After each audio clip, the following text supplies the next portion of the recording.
Meeting of the Board of State Canvassers is called to order at 10 a.m. Good morning, everybody. A full room. I think we're going to start with public comment this morning, and it looks like we have a few. Lisa, would you like to start us off this morning? I give you folks 3 minutes. Does that work? Okay. You'll need to put on your microphone at the base there. There should be a button. There you go. And I have to have you give your name and spell it for our reporter. Good morning, Chair Housecamp and members of the board. My name is Lisa Capatina, Lisacapatina, a Wayne County canvasser.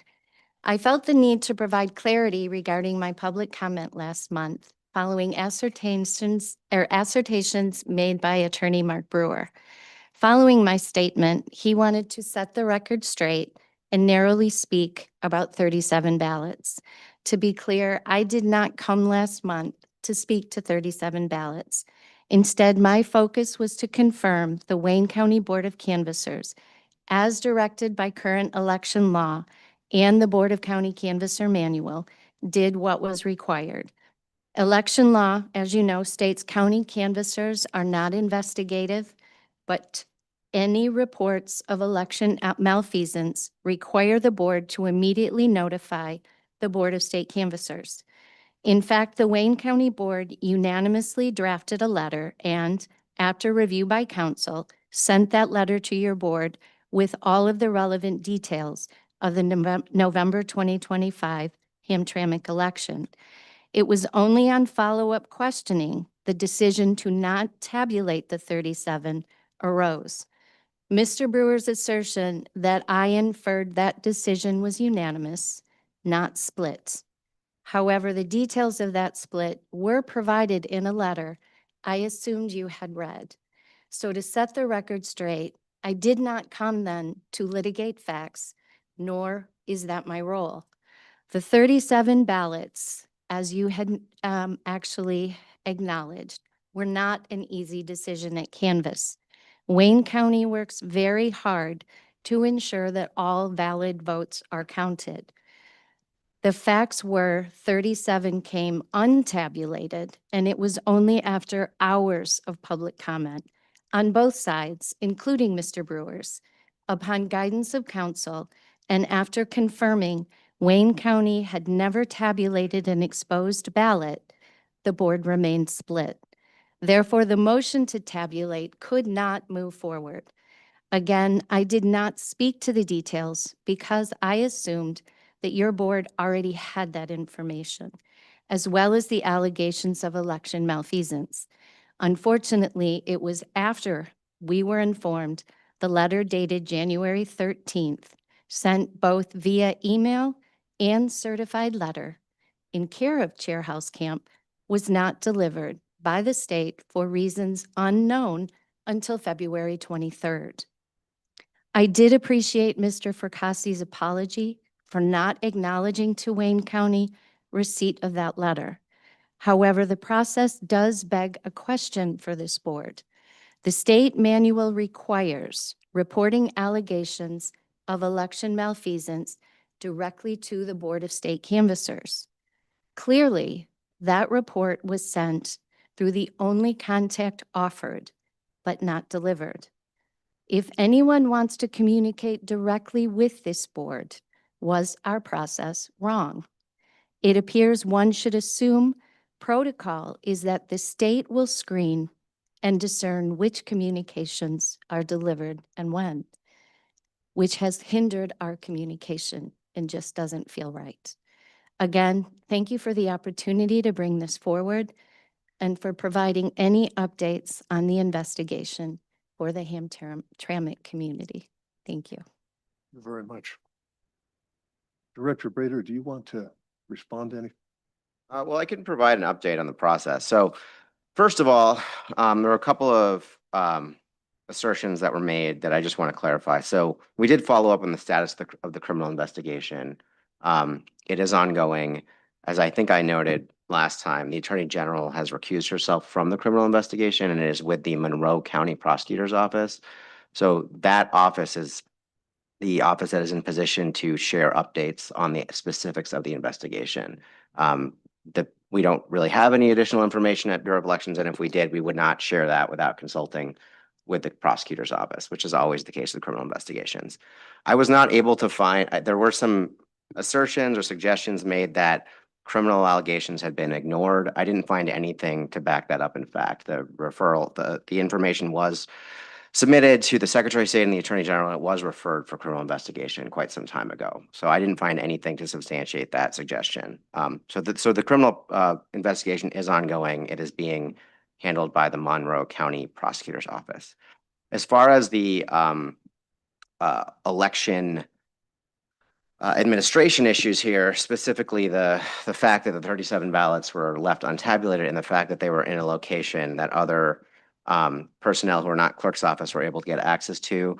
We have been in contact. The clerk, the previous clerk had been suspended and I understand has now been terminated. There's also, as I understand it, a lawsuit involving that's ongoing that the clerk has brought against the city. So that is still unresolved. However, there is a deputy clerk in place. And we have been in contact with the deputy clerk to talk about some training improvements and some chain of custody checking improvements that need to be put in place to make sure that the issue with these ballots not getting tabulated does not recur. And also that the situation where individuals who aren't part of the clerk's office or election officials could get physical access to the space. I understand from public reporting that there have already been made some changes to the physical space in the city and in the clerk's office. So if that's true, that's great to hear, but we'll have to verify that when we discuss it further with the clerk's office. The other constraint that we have right now is that, as mentioned last time, the actual access to the ballots is limited right now because there is still ongoing litigation about the status of those ballots and what should happen with them. So we currently cannot get access to those ballots. So to whatever extent that would help us in determining what happened and putting, more importantly, from our perspective, putting in place procedures to make sure it doesn't repeat. We're not yet able to get our hands on those ballots. Thank you. Thank you for the update. Thank you for coming this morning. Thank you. And I appreciate knowing now that it is in the hands of the Macomb County Prosecutor. Monroe, excuse me. When I left the meeting last time and went back to our board after ballot container certification and asked counsel, we were not aware of any official body that was doing the investigation. So I do feel better knowing now at least that information is confirmed and can bring that information back for the rest of the board. Thank When you. you leave here today, do you feel like your communication channel with Director Brader and the BOE is clear and open and you know how to reach folks? Not necessarily, because I still only have the same email address that I had to begin with. I And we think did, that'll actually work better now, though. I, The email address. that's the one that I used initially to send to you. Right. And then we had the meeting last time. I suspect that you won't have any problems with that email again. Thank you. Have a great day. And I can just clarify on that. So yes, we should have sent a confirmation. So I apologize again that we did not do that. In terms of the we are not screening things or not sharing them with Board of Canvassers as a policy. The only other thing I will just say on this, as I said, we should have sent a confirmation email and forwarded that letter on to you sooner. Our ultimate ability to respond to all of the issues raised in that letter has not yet come to pass because we do need to complete what we're doing to be able to actually respond to those allegations. So we would, although we certainly should have acknowledged it, we're not in a position right now to fully answer the letter.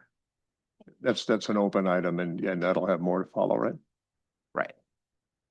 Thank you. Mr. Britter, so I understand that there are two principal issues. One is the criminal investigation, and the other is the ongoing election administration in Hamtramck. Right. So with regard to that, when will be the next election in Hamtramck?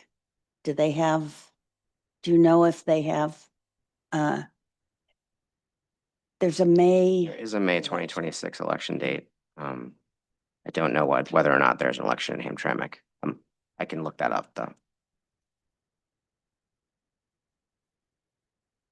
and do you know if assistance is being provided by the Wayne County clerk as well? Or in addition to whatever assistance is being given by the Bureau of Elections? I don't know of any involvement from the county other than what the county normally does with elections. Hamtramck does have a deputy clerk. They have had a deputy clerk, so there is still someone in the clerk's office working. At this time, I don't know of any additional involvement from Wayne County beyond what they typically do, but that's certainly something we can discuss. Also, as I'm looking at the election list, it does not appear that Hamtramck has any elections. The only elections in Wayne County are Monroe Intermediate School District and Huron Schools. I don't believe either one of those So is within Hamtramck. that means there wouldn't be an election in Hamtramck until the August primary. That's correct. So there is time to address training issues in Hamtramck Yes. and to provide either from the Bureau of Elections or from the county clerk, whatever assistance appears to be necessary. Yes. Thank you. Thank you. Shelley Lake.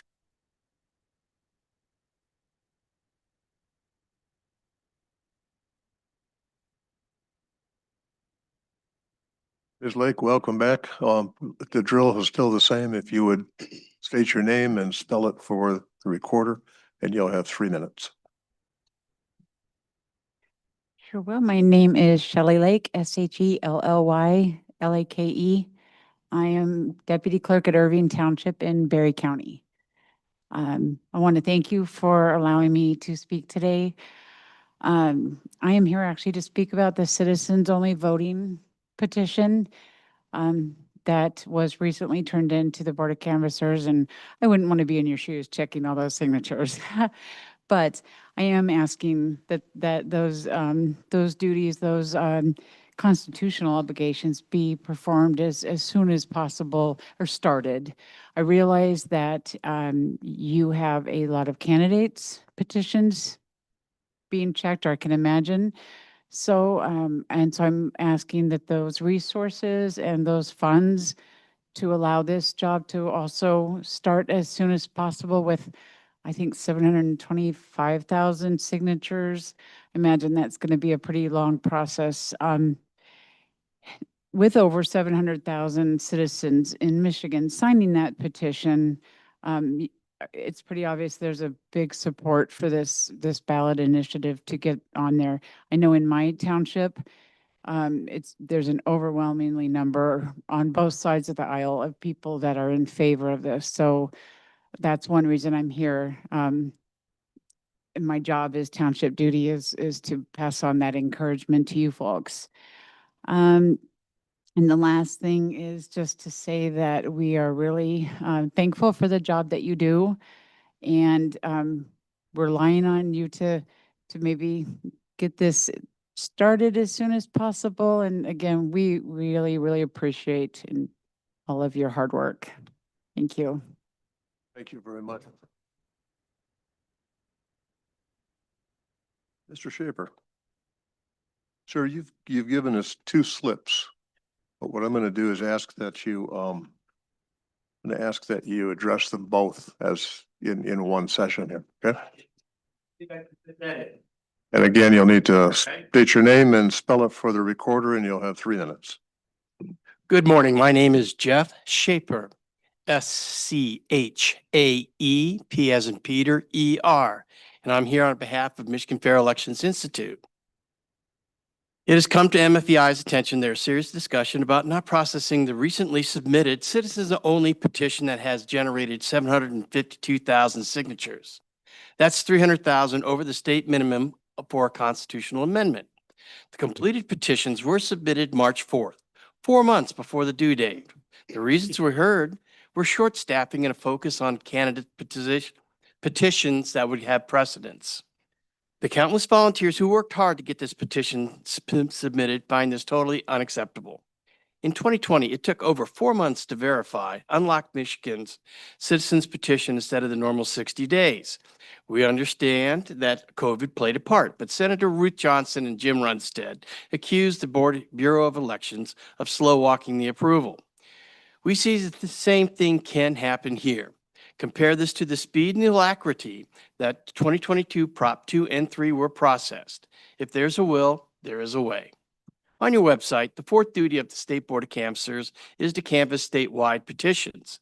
The citizens only vote petition was submitted 6 weeks before the candidates' petitions are due. MFEI finds it improbable that there's a lot of candidate petitions to process at this moment. Use this time now to process this petition.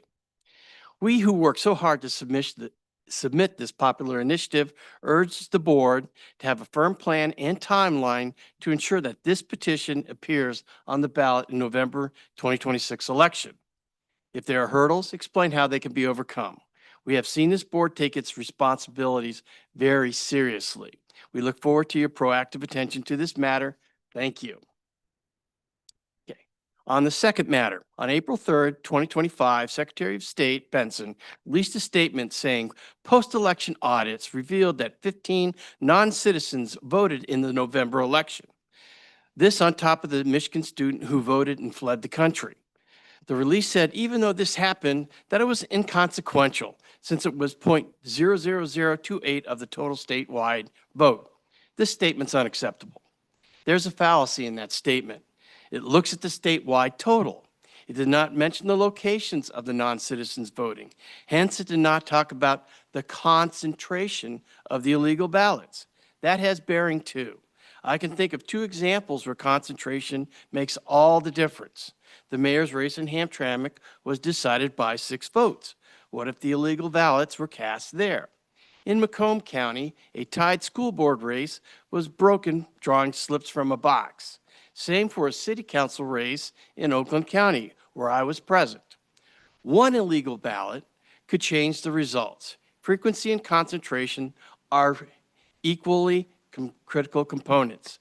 To date, no announcements have been made of the status of the non-citizens voting. MFEI has been trying to find the locations of the illegal votes to see if there's a problem with concentration to no avail. MFE would like this board to get a report on how the non-citizens voted, where they voted, and how it will be stopped in the future. When you get no resolution to a problem, that problem persists. End paragraph. There are 2 types of voter suppressions. 1, when a citizen is prevented from voting, and 2, when an illegal ballot is cast, canceling the vote of a citizen. The civil rights movement cared about both a lot. We can say that Michigan's election processes and procedures allowed voter suppression. We want to be able to say in future elections, this will not happen again, particularly with the new tools recently rolled out by the federal government. Thank you. Thank you, sir.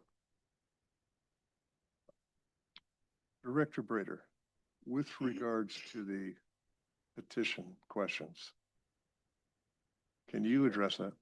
Yeah, so there was a allegation, I don't know if Mr. Schaefer misspoke, but that there was discussion of not processing the petition. I have no idea where that is coming from. We will process the petition, as is our statutory responsibility.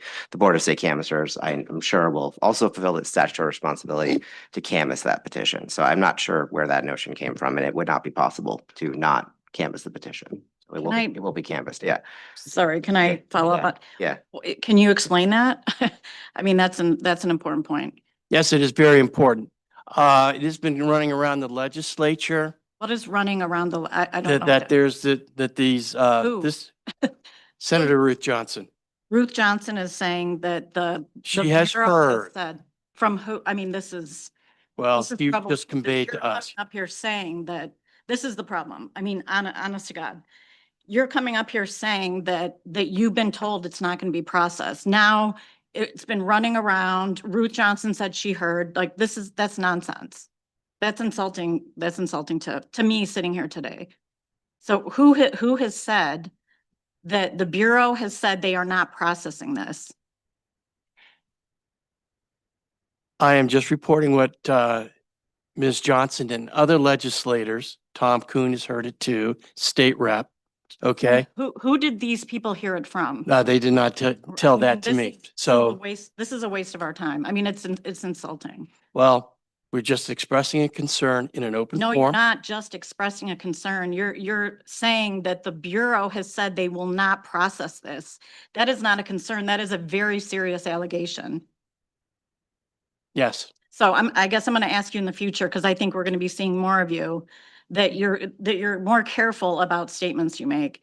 There is no evidence that the Bureau has said that. You provided no evidence. point well taken, and definitely will. But again, there is concern from the general population, as you've heard from No. Ms. Lake.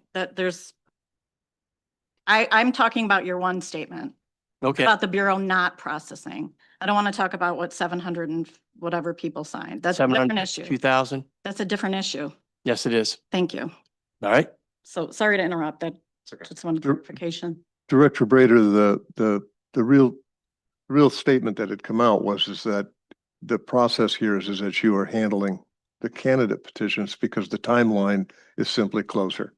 And Right. and that the Yeah. constitutional issue or the constitutional petition, there's a couple of points. I'd like it if you would put it on record that yes, it will all be handled and maybe give an estimated timeline of how you're looking at it.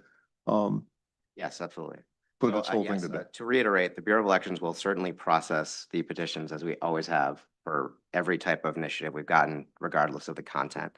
In terms of the timeline, there are three petition timelines that run on very short windows right up against each other. So the first are the nominating and qualifying petitions that are due in mid to late April for candidates. Then we have a deadline for initiated laws and referenda that comes shortly after that. And then following that, we have the constitutional amendment deadline in July. So in a typical, the way that we typically allocate our limited resources to make sure we can process those is, in general, we process the candidate petitions first, then the initiated law petitions, then the constitutional amendment petitions, so that we can handle this very labor-intensive and time-consuming process to make sure that we are doing it carefully, that those that wish to challenge signatures can do so, that we have time to respond to that challenge, that the sponsors of the petitions can respond to those challenges as well, that we can put together the best report that we possibly can to the board, so that the board then, who ultimately decides these things, can make those decisions. And it's really not possible to do all those things efficiently and as effectively as we'd like to if we try to do them all at the same time. So having said that, sometimes petitions do come in before they're due. So there have been cases in the past where we've had nominating or initiative petitions of various types that have come in well before the deadline and when we're not yet in a candidate petition timeline.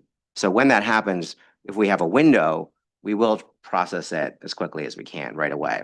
In this particular situation, this constitutional amendment petition came in, yes, before the candidate deadline, but the normal multi-week and month process that it takes us to get through all of that would take us into the nominating petition timeline. So we are already getting nominating petitions in, we're getting affidavits of identity in. And so although of course we have received this petition and it is securely stored and will be processed, it is really not practical at this moment we certainly could not complete the canvassing of the petition before we need to shift all of our resources to candidates. In terms of the suggestion that we start, I don't think that's a good idea for a variety of reasons. I mean, one, I don't think that would actually allow us to finish more quickly because the entire process runs one after another. We scan all the petitions, we draw the sample is shared, people can make challenges to the sample, we review the challenges, and then we present it to you. And that involves moving a lot of boxes and pieces of paper around. And the idea of starting that process and then packing everything up and then restarting again, I just don't see that actually resulting in this being processed any sooner. And I just do not think it's a good use of resources. And I don't think actually it would be to anybody's benefit to do that. So having said that, the board's meetings to determine the status of the nominating petitions and the qualifying petitions is scheduled for the end of May. As soon as that process is over, as of now, we have a window at the beginning of June where we would plan to begin the process with this petition. So that would still be well ahead of when it's needed to be done for the board to do its work. The only thing that could come at us that could push that back, not stop it, but push it later in the year would be if we got a significant number of like the initiative legislative petitions that we do need to process first because those have an earlier deadline. But as of now, as I'm telling you on this date, we do think we have a window in June to start processing this. So that is currently our plan. Thanks for that update, and that, Jeff, that answers, I think, what you, but I'd like to clarify one more thing too that you had mentioned, and that is, and that follows from something Ms. Cummings said too. I've known Ruth Johnson for an awfully long time. I would have a hard time believing that that quote was exactly Ruth Johnson. I've never known her to take a swing at the petition process that way, and certainly not the Bureau of Elections that way. This is really an operational issue. This is not somebody holding their thumb down to keep it off the ballot. There's no politics being played here. These folks are doing something that requires an enormous amount of skill and an enormous amount of time, and is very public in the way it's being handled. The explanation, the timing and stuff like that from Mr. Brader, I find very reassuring and illuminating. So again, we heard, and Ruth Johnson did say it, okay, in a meeting with the Mid-Michigan Women's Republicans Club. So, and speaking subsequently, she's expressed that concern also. So one of the concerns, I guess, and I'd go to this one as well, is we're all in the election season. Yeah. The election season has a tendency to make folks go a little crazy and a little bit soundbite anxious. understand. We have the state convention coming up for both parties. Mhm. So there's an awful lot of folks who are torquing it up, and I see the social media like you do. Yeah. I would really urge everybody to just take a deep breath and research what's being said before Okay. before we go forward. It would be really nice. These guys are working really hard to make sure that this election season is transparent. We're using sampling this time, so even these large petitions should be a lot easier to process, a lot more efficient to process.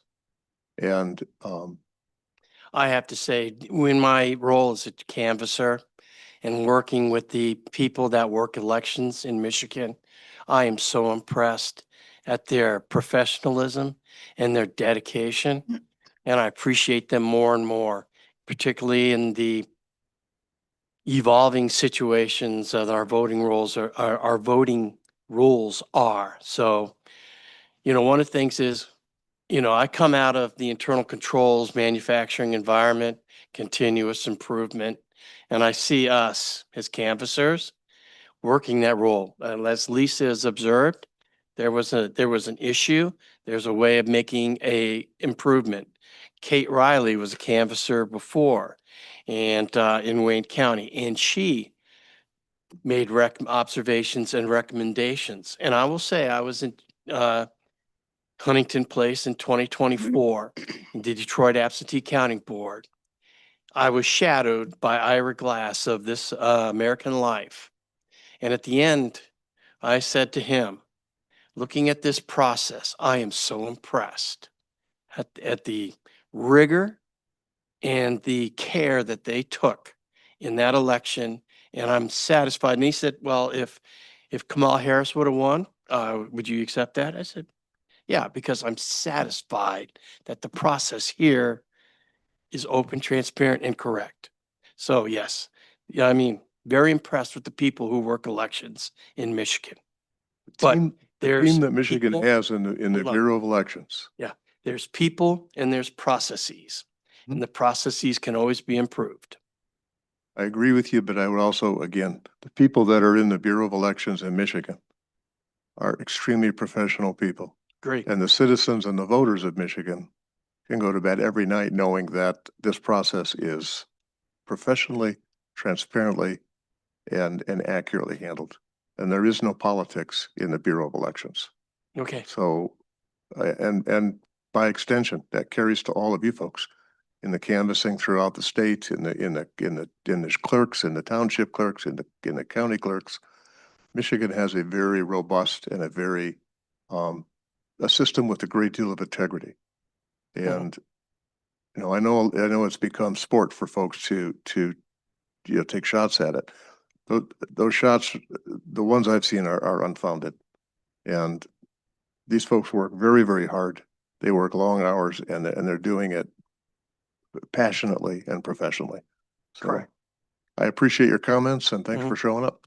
All right, and the second matter about the illegal voters, resolution, again, coming out of internal controls. When you surface a problem, you like to see a resolution to the problem, and we have asked, we don't want names or anything like that. It said, what happened? Where are these 15 illegal ballots cast?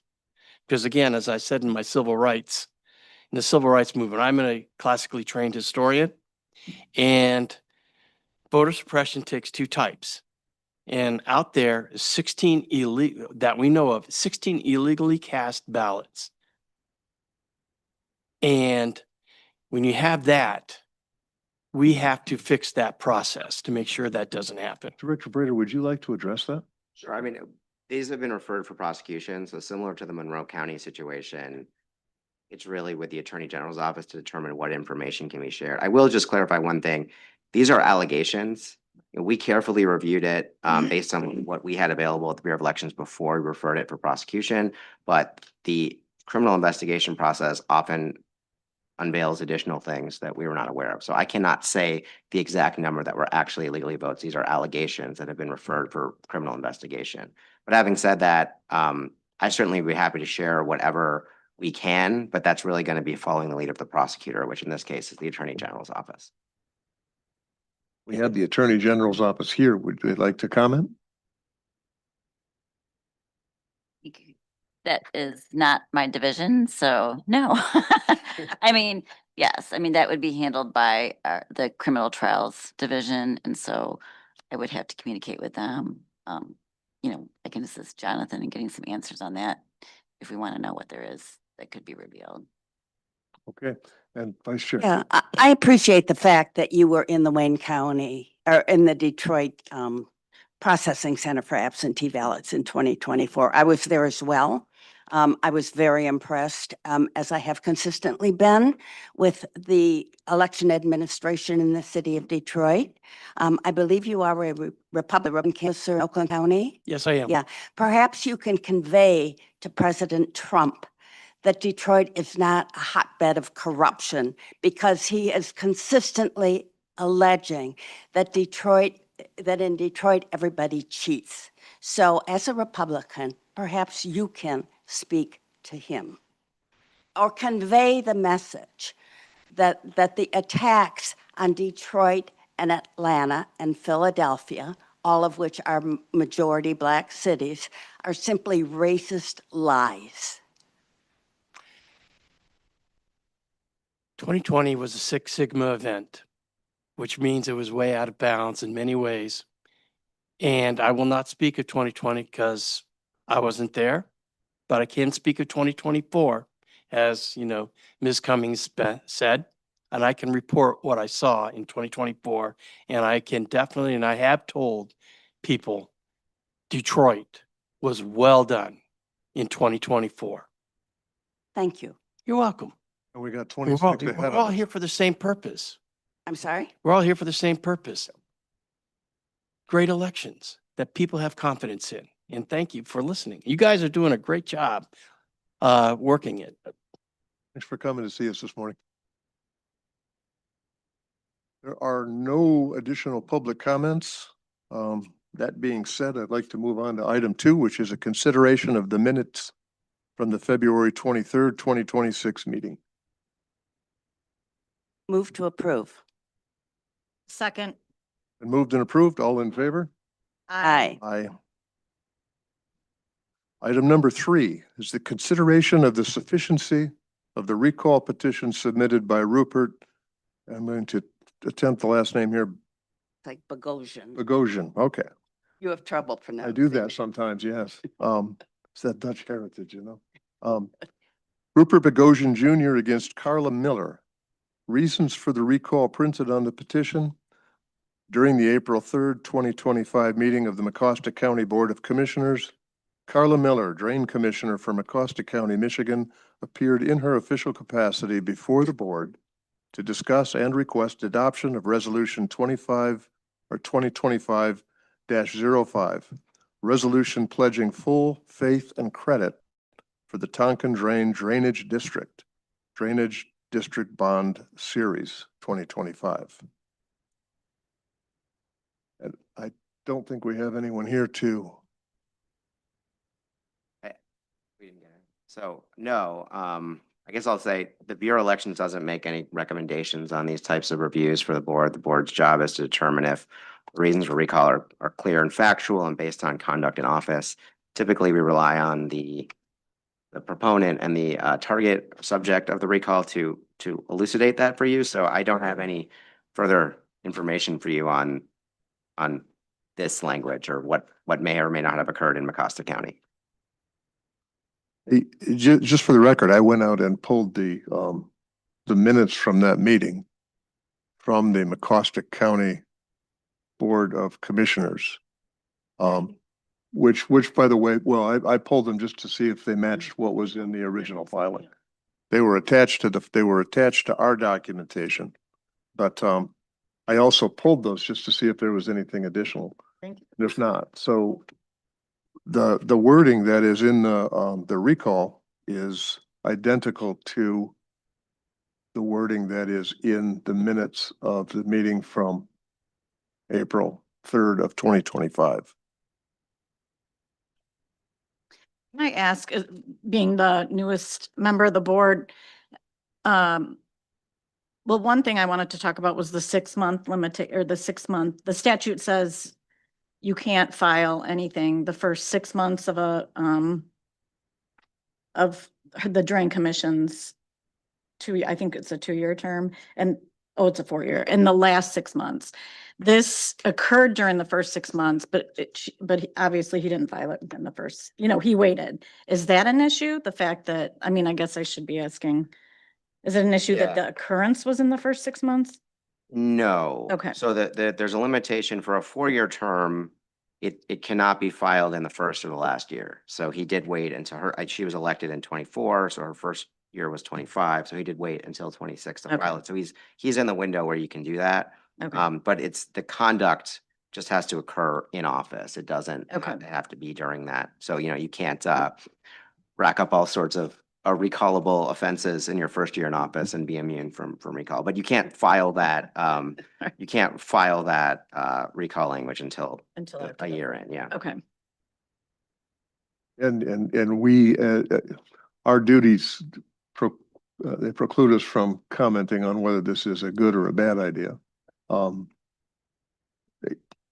It looks like the only thing she really accomplished was to lower the cost of the interest that the taxpayers are going to have to pay, but I think so. Right, which, as you said, the language on the petition matches. does track the Mhm. language in the minutes from the meeting about which she complains. It doesn't include the last phrase, which will allow bonds to be sold at a lower rate of interest, reducing the cost of property owners. But I don't think that exclusion, That probably would not go a long way in getting signatures on the petition if that were added. nor does it, nor does the petition language state that the recommendation which she made was approved by the county canvassers unanimously. Correct. That's, but Doesn't that is mention that either. another issue, right? But it is, so I guess the questions that we've got really here is, number one, is it factual? Carla Miller did in fact show up at the meeting. She did in fact recommend. So from a factual standpoint, it comes right from the minutes. The other statement, or the other one we have to answer is this information simple enough and straightforward enough that the voters in Mecosta County could understand it? Is that, I'm not stating that right, am I, Director Brader? I'm sorry. I'm not stating that perhaps the way the MCL states it, but there's a clarity issue as well. Is there enough information here that a voter will a voter understand what they're signing? Yeah. So first, let me just, in the interest of clarity, I had slightly misstated the first year, last year statutory requirement. So the signatures can only be filed in the outside of the first and last year, but the petition language actually can be submitted after 6 months. So it's still within the window, but you could have submitted it earlier than you did. So just to clarify that. In terms of whether this is clear, that was the question. Again, the Bureau of Elections does not make those kinds of recommendations to the board. I mean, I suppose if you want my opinion, there's no reason I can't give it to you, but typically we don't get involved in making those kinds of recommendations as to whether this is clear. What we do have, and there is a list of past recall language that the board has either approved or found not approved, which is kind of a precedent for you to rely on as you deem fit. So I don't know if any of those would bear directly on this, but I don't have a recommendation for you in terms of whether or not it's clear. Do you, any comments from the board? Any discussion? I mean, I wish he was here, but that's not gonna help us. The fact that it's taken directly from the minutes, it's hard to say it's not, it's accurate. I don't particularly understand what it means, but that doesn't mean that other people wouldn't. I'm sure it was a hot issue in Mecosta County. Right. Yeah, if you lived in Mecosta County, you might relate to the, again, to the bond issue or certainly, Mhm. is it a reasonable assumption that the people of Mecosta County who will be asked to sign the petition have enough information here and can relate to what they're reading? They can associate it with, it's clear enough that they'll understand it. Is that?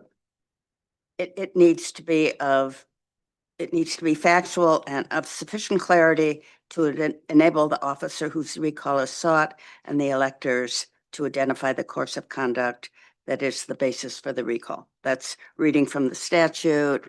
I think that it is both factual and clear enough.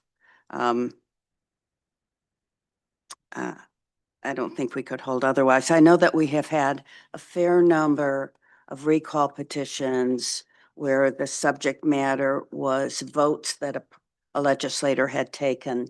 And so long as the petition states what the vote is and We've the allowed them. minimal amount of what the issue was, we've held that those are sufficiently clear. So I There's- believe this is of sufficient clarity.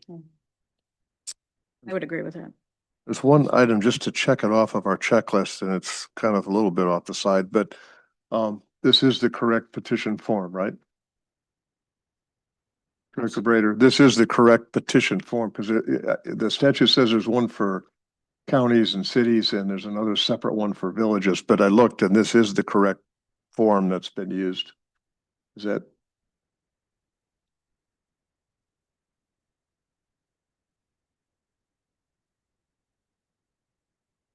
I mean, it seemed that he didn't check, at the very top, it says voters of the city, township, or village of.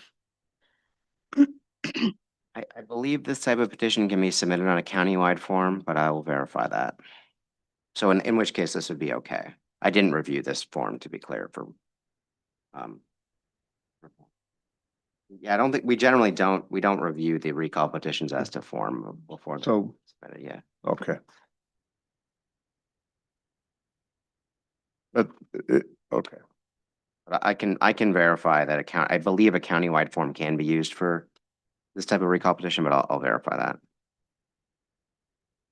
And the other thing, I guess, is that this is the proof, but voters, even if you would need to use a municipal form, you could be still checking the individual city township box and writing that in for the signatures that are actually collected. Oh, I see. So this is just the proof of the. Okay, and the form itself, there is only one, so.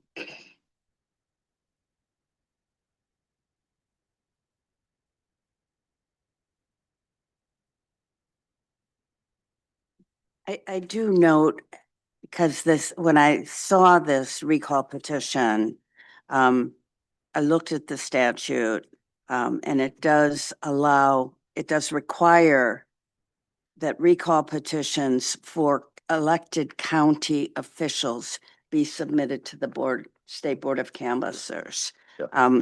Whereas petitions for county commissioners Go to the county. would go to the county. So while it appears that Mr. Bogosian's real gripe is with the county commission, which accepted the recommendation, he has come to us, and I believe he has clearly stated the reasons that he seeks to recall the drain commissioner. So I move that the Board of State Canvassers determine that the reasons for recall printed on the petition submitted by Rupert Bogosian Jr. against Mecosta County Drain Commissioner Carla Miller on March 5th, 2026 are factual and sufficiently clear because they track the language from the county commission minutes, setting forth the action taken by Carla Miller. Second. Been moved and seconded. All in favor? Aye. Aye. Moving right along, we have other business as presented to the board. We have new business. Director Brader. I'll just clarify, when he does submit these, he will actually have to write in, the circulator will have to write in the city or township, and it does have to be circulated on a city or township basis. But this form allows for that. Okay. So let's see, we talked about a couple of the items already during public comment. A couple other updates just for the board is that we are still in the midst of the request for proposals RFP process for new voting equipment. The RFP process does have very strict confidentiality requirements for those who are involved in evaluating bids. So it's pretty limited in terms of details that can be shared externally outside of that RFP bubble, so to speak, at this time. But where we are in the process is that any bids that have been submitted are being reviewed by the Joint Evaluation Committee, which includes a wide range of individuals, including representatives from city, township, and county clerk's offices from across the state. So they are reviewing any bids that have come in, scoring them, determining if they meet the requirements. And then we'll have more public processes following that, including, ultimately the Board of State Canvassers has to certify any of this equipment before it can actually be used in Michigan. But as we get in later in the process, can certainly provide additional opportunities where the board can, and members of the public who are interested can get more information about the bids that have come in. So we're still on target to complete that this year and have equipment available for clerks that want to buy it starting at some point in 2027, pending, of course, the board's review and certification of that equipment. The first election that would impact would be. The first election that could be used would be May 2027, unless election dates are changed. There is some discussion in the legislature about moving election dates, but I believe regardless, the first it could even practically be used would be in May of 2027. Any questions? Yeah. You said the first election for which clerks could purchase this new equipment. Are they required to buy new equipment? There isn't a specific requirement in place, in statute that says exactly when. There is language that talks about the Secretary of State or Bureau of Elections establishing a schedule to do that. But there's nothing that says as soon as the equipment is available, clerks must purchase it right away. I think we're not yet really in a position to say what the timeline should or should not be, because we don't know, for example, how many vendors will be available, their schedule for making equipment available across the state, getting it, installed and everything. And then also it may also be dependent partially on how many counties are changing to a different vendor. So those are all considerations that would go into the specific timeline, but the thing that we are focused on is making sure that the equipment is available for any counties that want to purchase it at the beginning of next year. Thank you for the update. There's one additional piece today that, just a follow on from conversations we started previously. We know that the legislature is looking at crafting legislation that would provide some foundation for regulating out-of-state petition gatherers and circulators. And at our last meeting, we authorized the Bureau of Elections to be our agent there, to be our representative. But there's one note that came out this past month, and that is that from Representative Smith's office, they are inviting us, asking us if we have any suggestions or thoughts on the penalty component for companies and individuals that would violate these regulations. And I would add to that one thing we passed back, and that is that individuals who violate the regulations are already, the penalty for those folks is already detailed in Michigan law. So this would really be penalty ideas for organizations that fail to comply with the law. So I promised that I would bring that up, and I'm putting that out there. Director Brader, fellow board members, if there's any conversation there. I mean, there of course are criminal penalties, and we just had a sentencing for one of those. So, but in terms of things that are more specific, I mean, I guess I would suggest starting with as you noted, the provision that already is in place in terms of prohibiting for a period of time at least individuals from circulating. That could certainly be extended to companies. It would take some careful drafting to make sure that's done carefully in terms of making sure you know whether an individual is associated with a company when they're circulating. One potential snag I could see with that is, like, say a company hires a bunch of different individuals, some of which are in on the scheme and some of which are not.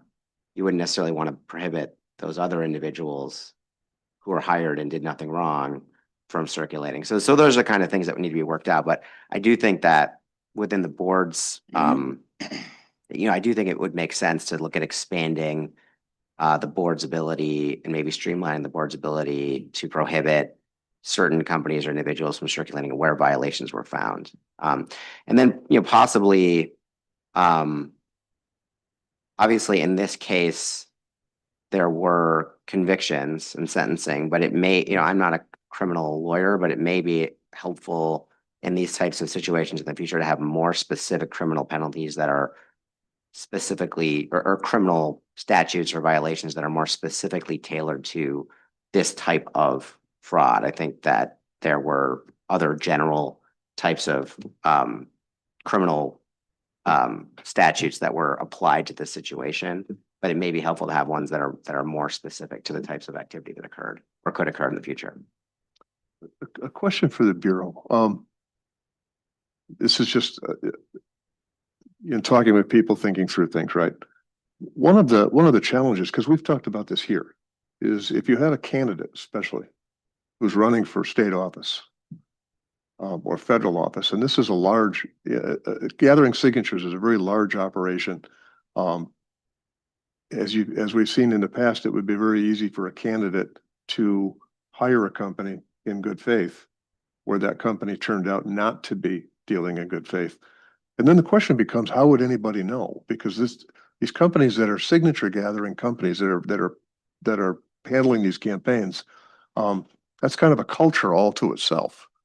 And it seems like one of the potentials that could come out of this would be a list that a candidate could obtain from the state that says these are companies that have registered, and these are companies that these companies that have registered that are in good faith, that have not had any violations. Whereas if you have a company that does have violations, like the one we just encountered with the gubernatorials from 22, that too would be on the list where, there's company ABC and they had several violations. It would simply be an information resource. Is that something that would, I don't know that that's legislative, but is that something that could potentially fly with the Bureau of Elections? I think that would be helpful for candidates. I mean, I think in the most recent versions of the manual, we've included kind of a general statement of do your research. We're aware that there have been incidents, but I don't think we've named specific companies or individuals. Obviously, we'd want to make sure that we had clear parameters for how we select those individuals, because I imagine that would invite a complaint if we started putting companies or individuals on a list who maybe thought they shouldn't be on that list. But I think as long as the parameters were clear and objective, that would be helpful to notify candidates. It also wouldn't necessarily need to be the Bureau of Elections that did that. But yeah, I mean, I do think that providing that information to candidates would be helpful.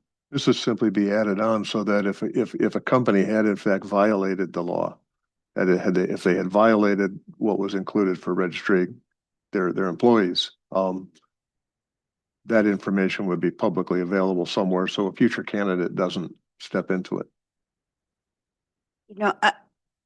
I think you and I differ on I know we do. Yeah.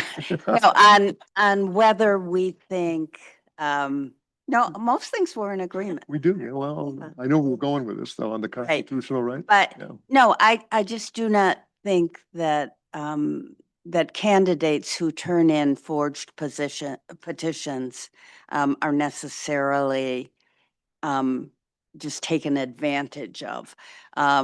Candidates and ballot question committees have an obligation to look at the signatures which have been collected on their behalf. And a responsible candidate or a responsible ballot question committee should establish procedures to verify the validity of the signatures which they turn in. And I understand that there are that they do not have access to the qualified voter file, so they cannot necessarily compare signatures. But there are certainly, as we have noted, many indicia of fraud, which a responsible candidate in 2022, looking at the petitions they turn in, would have seen, as did the Bureau of Elections, that their petitions had many fraudulent signatures. So it really, while we can give some guidance to candidates, and I think mostly we're concerned here with to candidates or ballot question committees, the guidance that we give, I think, we might at some point be able to say these are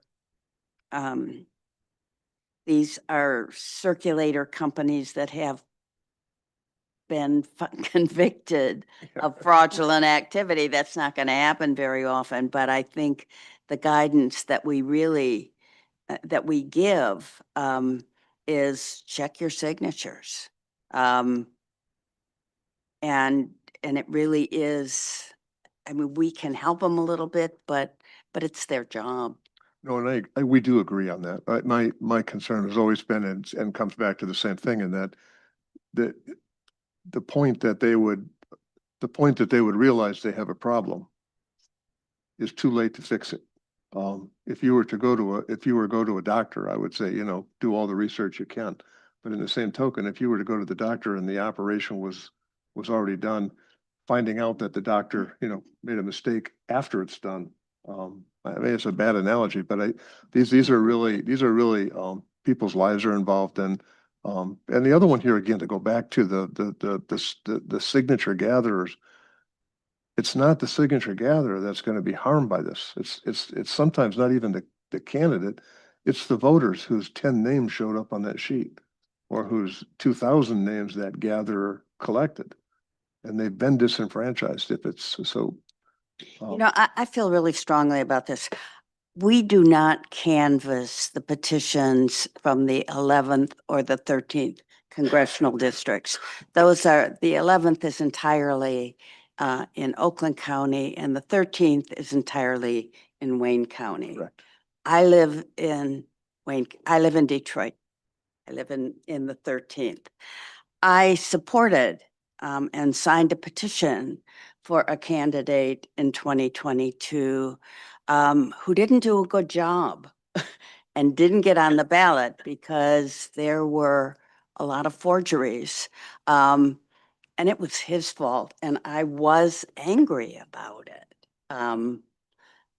And the voters, you know, are expressing, who signed those petitions, are expressing a desire to have that candidate on the ballot. And it's the candidate's responsibility to do what is necessary to get there. And it's true that the voters are disenfranchised in a way. Their expression of interest is disregarded, but it's the candidates. Well, and it's an important area. Yeah. As we've talked, I have a tendency now to go, you know, like when one of the petition gatherers comes up to me and says, hey, you know, will you sign this petition? I have a tendency, being on the board, to listen You more. go on. and Well, on. but I never And seen then- it, but I always ask. So I had this happen, by the way, a week ago. I had to pick up a book at the library and there was someone out front gathering petitions.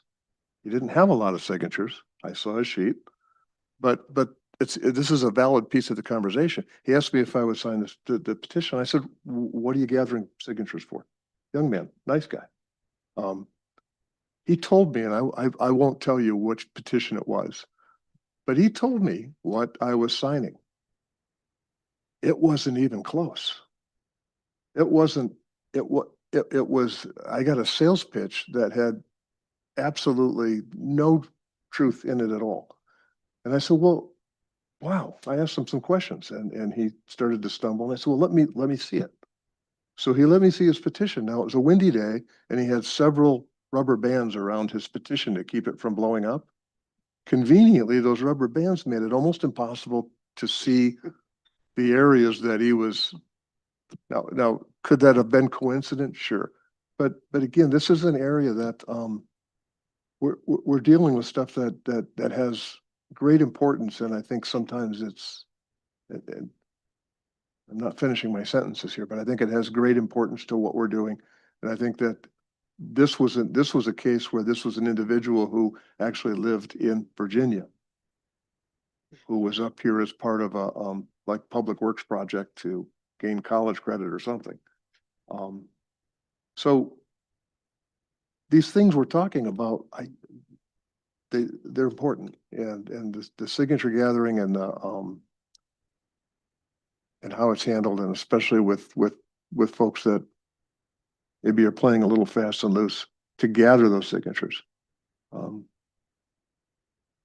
I know that the legislation that we're talking about here does not touch any of factual rendering.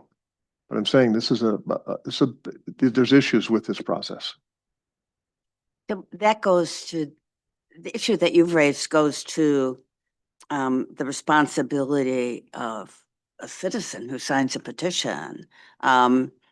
If somebody asked me to sign a petition, I'm not signing them this year because we canvass them. But I want to know what the petition is, the way you asked. And so I would read the language. We spend a lot of time coming up with the 100 words. The director comes up with it. We pick it over. And I know that there is a legislator who was proposing that circulators be required to read the 100 words. And we recognized, and I think actually that Senator Ruth Johnson recognized that there was a constitutional problem in requiring a circulator to say something in particular, to read it. Compelled speech can raise constitutional issues. So it would be good if people who sign petitions do so having read those brilliant 100 words that we have put on the petitions. If they don't, if they just sign, that's a problem too, but it's not one that we can address. Oh, and I guess But I'm the point being is that this is an enormously important It's hugely important, undertaking. right? And everything we can do to make it clear and transparent and fair and to protect the voters' right to sign a petition with full understanding and with and knowing that their signature is going to be counted. I think it's good for us to work on. So I bet that circulator was taken aback by your examination. I don't know. I did not engage him beyond that in conversation. I obviously didn't sign it, but I couldn't have signed it anyway. And but I noticed that he had a lady that he was talking to when I left the library, and she seemed to be very much engaged in his conversation. He was a great storyteller. I'm hoping that whatever college he came from in Virginia, he was majoring in English or in journalism or something. Well, let's hope we get good, clean petitions. Let's hope we do. So is there anything else we should pass on to the legislature or? Well, so, I mean, our job in this is to support what the board wants to do with regard to legislation. But those are it's sort of in our capacity as serving as your secretary. Those would be my reactions. It's just making sure that there is this board's existing authority could potentially be expanded, possibly more specific penalties or specific provisions that could be more efficiently enforced and understood by people who may otherwise violate them. And then just clarity in terms of definitions, I think would benefit everybody. Those would be my immediate reactions, but obviously, BOE is happy to continue to help in any way, whether, drafting or participating in meetings, whatever is helpful for you. So in terms of penalties, one of the things that we have discussed is having out-of-state companies that come into Michigan to do business to register. And that registration, as I understand it, is with Lara. That would probably be the vehicle. I don't know that. Right. So as I understand it, registration is a pretty minimal thing. It doesn't necessarily, I mean, it is required principally to allow anyone who wants to do business with that company to check That they filed and that they filed, right, that they're registered, but it's not exactly a license to do business. I don't think that if I think what it mostly does is if somebody wants to sue that company, it gives them a place. They have to have a registered agent who will accept service. So it's a way to ensure contact, essentially. I don't think that it is, I don't think a company would be deregistered or unregistered if its conduct in the state failed to meet certain standards.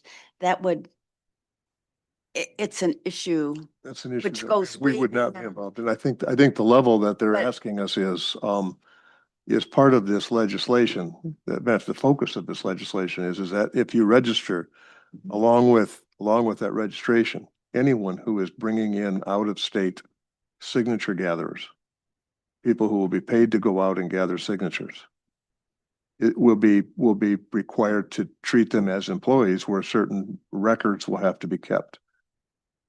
Which, by the way, that's a normal part of employment today anyway. So they're not creating a new law there.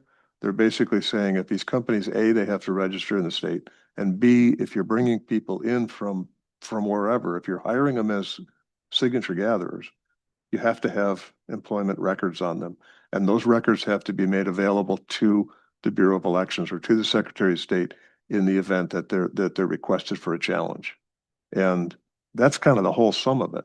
And I think the penalty phase that they're after here is if you have a company that registers in Michigan and brings folks into Michigan to gather signatures, those signatures are challenged. And we have the situation that we had with Cornell West, where we have signature gatherers, but we have absolutely no way of knowing who they are. Some cases, not even where they're from. And we have no signature specimen on file.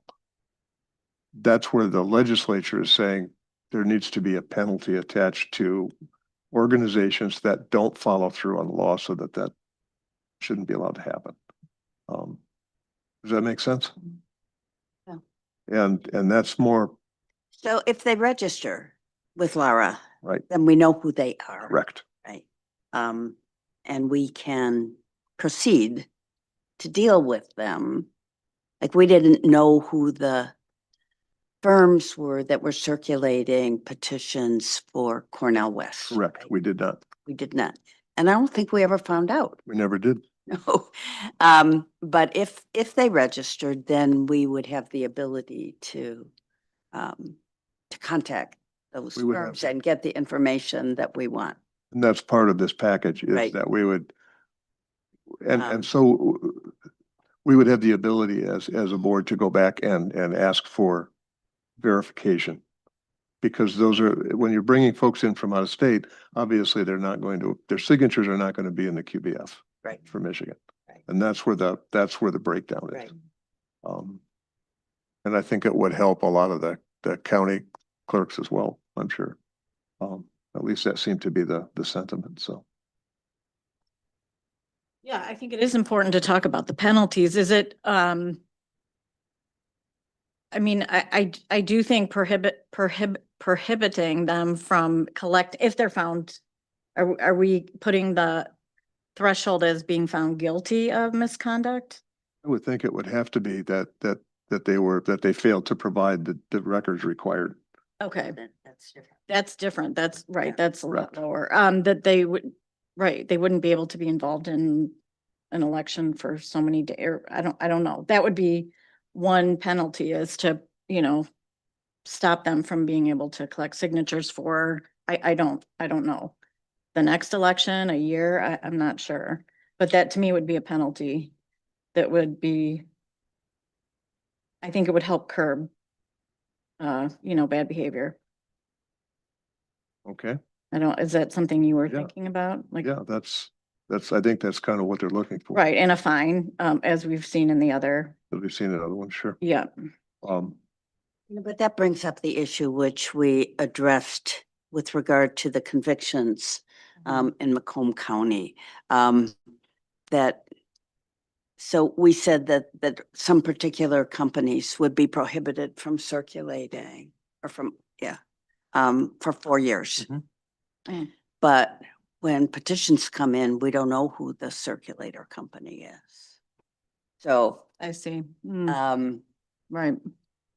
it's, Not going to become an issue unless there is a challenge and unless someone goes back to that company officially and says, here are the signature gatherers whose names have been challenged. We don't have them they're not in the QVF. In effect, it's only going to happen if you have an out-of-state signature Well, gatherer. but if you have signatures which are challenged, whether they be the signatures of the voter or the signatures of the circulator, then the candidate or the ballot question committee is asked to provide information. Yes, that's why I'm saying it's only going to become an issue in very rare cases. And most of the time, we would never know about it because if it's someone who, if a candidate or a challenger finds the signature in the QVF file, the channels are already in place to do that. This only touches on bringing in out-of-state circulators. Going back to the issue which arose with regard to the Cornell West petitions, there were challenges to circulator signatures. And Cornell West was asked, his campaign was asked to verify, to provide information. Correct. They provided some, they didn't provide others. Had the out-of-state circulators, had the companies, the out-of-state companies that brought in out-of-state circulators, had they been required, had those companies been required to register in Michigan, then information could have been sought. We would have been So able. going back to try to redo that circumstance, they would have they would have registered, we would have been able, or the Cornell West campaign would have been able to secure from those companies Correct. the Mhm. information. Now, maybe they could have done it anyway, but it was it was an unusual campaign. It was, Right. it was. Because after the campaign was over, he had no connection to Michigan, right? The campaign had no connection. Were it to be a candidate or a ballot question committee, they would have continuing interest in establishing the validity or countering a challenge. So it's interesting to try to see what information would have been available in that circumstance had we required registration of out-of-state How it circular. would have materialized. And again, the reason for telling you the story of the Then they library approved. was, this was obviously an out-of-state signature Right. gatherer, Right, who was here on a for-profit basis. right. And signatures meant money. So, all right. Is there anything else for the board today? Ms. Schaefer has another. Just the only other update I have is May election. There is the special general election for the vacant state senate seat. So that will be a race that the board will certify. And that will be held in the regular May election date. Okay. If there's no other business, Mr. Schaefer is anxious to provide some. you'd like to provide some clarity? Very quickly, very good point about registration, but one of the things that these companies can do is they can be one and done kind of thing, fly by night, think contractors. I think also when you register, if you want the owners to maybe list prior companies, just a thought, because they may come in, do their thing, close that company down, open up a new company and come back, rinse and repeat. That's my only thought. That's a very good observation. Thank you. If there's nothing else before the board, we are adjourned. Have a great week.